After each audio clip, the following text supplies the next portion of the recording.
nating matutunan about soy. Ito na po si Coach Jan Castañeda. Good morning, Coach! Good morning po. So right now, share ko lang po muna yung screen ko. So ako nga pala si Coach. Um, Wait lang po.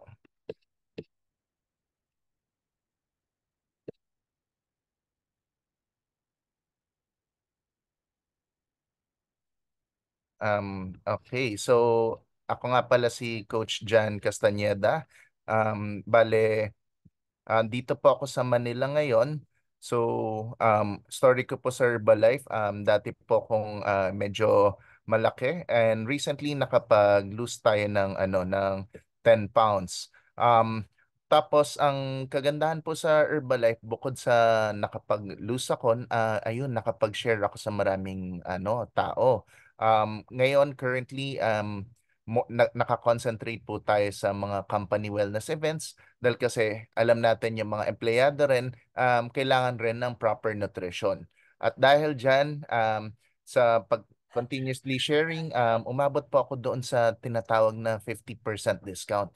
Napaka-importante po nun dahil kasi right now nakukuha ko po ang products ko buy one take one and nakaka-attend po ako ng mga kung ano-anong iba't ibang training natin dito sa Herbalife. So ayun po, tapos yun, remind ko lang po, this coming May nga po, para po doon sa mga umabot sa 50%, attend nga po tayo doon sa Bangkok Extravaganza. Mas dadami pa po ang inyong kaalaman doon. Hindi lang po sa health and nutrition side, pati sa ating personality development. Okay, so ngayon naman po, dumiretso po tayo doon sa topic. Yan, paki-full screen mo. Anin ko lang po. Yep.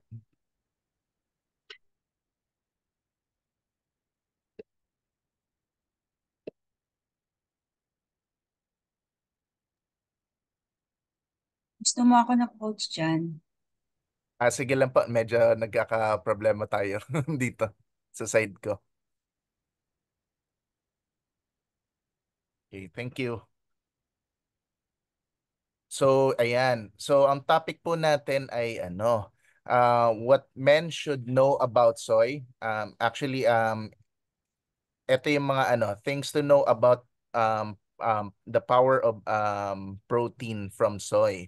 So, this is a combined topic from Dr. Mark Messina. Siya po ang head ng Nutrition Matters at saka ni Dr. Luigi Graton, ang ating Vice President for Training. So, ano po ba yung mga pinag-usapan tungkol sa soy na yan?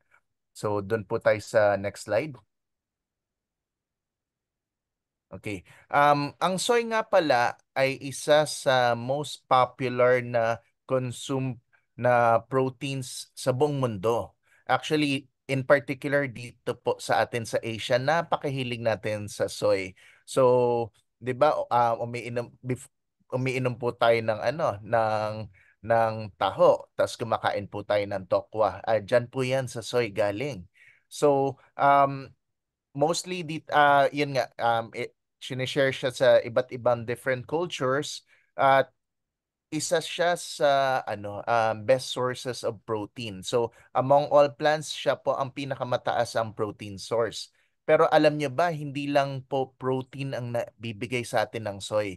Nagbibigay rin siya ng fiber, calcium, iron. So omega-3 para sa ating heart at saka kung ano-ano pang mga essential vitamins and minerals. So hindi lang protein at yun pala, ang dami pa pong nabibigay ng soy sa atin.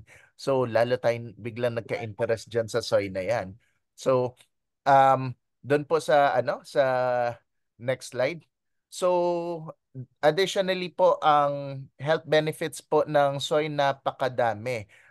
Ni-research na po yan dahil kasi tulad ng Herbalife, ni-research po natin yan.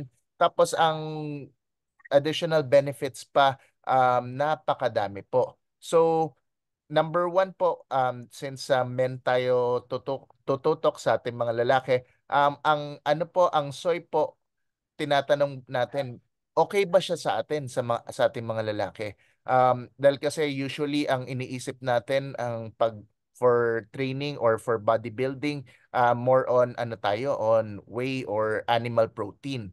Pero actually ang soy po nakaka-increase din po ng muscle mass at saka ng strength natin. So um, lumalaban po siya sa ano sa whey at saka sa ano sa casein.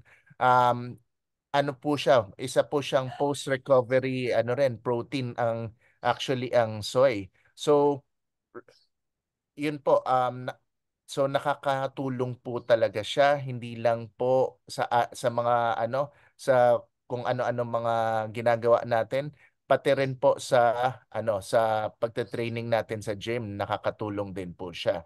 So ang plant-based proteins wag po natin basta-basta i-judge dahil tandaan po natin maraming ano vegetarian na athletes. So isipin niyo yung mga vegetarian athletes, doon po sila nakatutok sa soy for their muscle building po. Tapos meron pa pong isang misconception sa soy. Yun po doon sa next slide po. Um, yung unang actually so yung next slide niyan, unang misconception, ang soy daw po nakakataas ng estrogen level sa mga lalaki tapos nakakababa raw ng testosterone level. Alam naman po natin sa lalaki kailangan po natin ng testosterone at saka limited lang po ang estrogen. Actually, hindi po totoo yun. So, ang soy po, ayan po, each serving na process na soy, nagpro-provide po ng 25 milligrams ng isoflavones at saka 3.5 milligrams per gram of protein. So, pag more refined po yung soy na inaano natin, much lower po yung isoflavone concentration. So, actually, mali po yung myth na yon, yung sinasabing yon. So, dito nga po sa Asia, kung aanuhin natin, kung titingnan po natin, tayo po ay malakas sa soy. Pero ano naman po, tayo mga lalaki. So isipin nyo, tayo everyday na po tayo nagsosoy dahil doon sa products natin. Pero okay naman po, wala naman pong problema. So incorporate po natin sa diet natin yan. Tapos meron din pong pangalawang misnomer. Sabi raw doon sa next slide na ang soy daw nakaka-increase ng prostate cancer. Actually so bigyan ko po kayo ng background. So among men po ang prostate cancer po ang pangalawa sa pinakamataas na occurring cancer po sa buong mundo world. So yun nga sa worldwide. Pero ang ano po diyan, according po sa study, hindi po totoo 'yan. So na ang soy po ang nakakataas ng testosterone. Ng ng prostate cancer. Dahil kasi nakakatulong pa nga to sa pag-lower ng risk doon sa developing diseases na to. In fact, doon po sa studies among Asian men po mas significantly lower po ang prostate cancer development compared po sa mga westerners.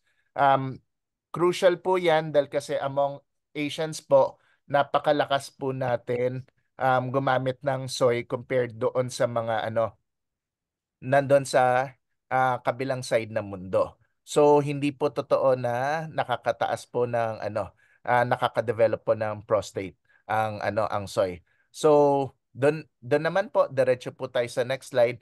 Ang soy po nakaka-provide po ng high quality protein at saka bukod doon healthy fat din. So yun po ang ginagawa niya. And soy rin po nakaka-support ng normal blood cholesterol levels po.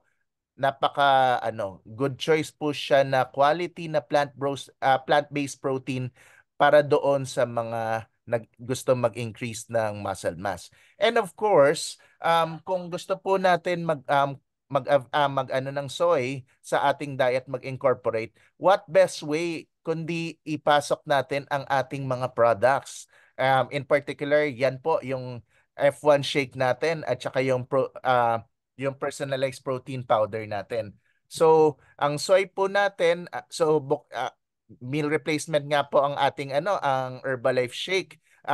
Hindi lang 'yon, complete nutrients pa. At bukod doon, ang soy po natin ay soy protein isolate. So meaning yung yung mga negative contents po ng soy, actually in particular yung purine na nakakataas ng uric acid, tinanggal po. Ganun po kaganda ang soy ng Herbalife. So essentially siya lang po ang soy-based product na zero uric acid. Okay, so ayun po. Ayan po ang munting sharing natin for today. Sana may natutunan kayo at tuloy-tuloy lang po sa pag-inquire sa mga coaches about soy at saka sa mga Herbalife products. Thank you po. Back to you, Coach Jessie. Yes, thank you, Coach John. So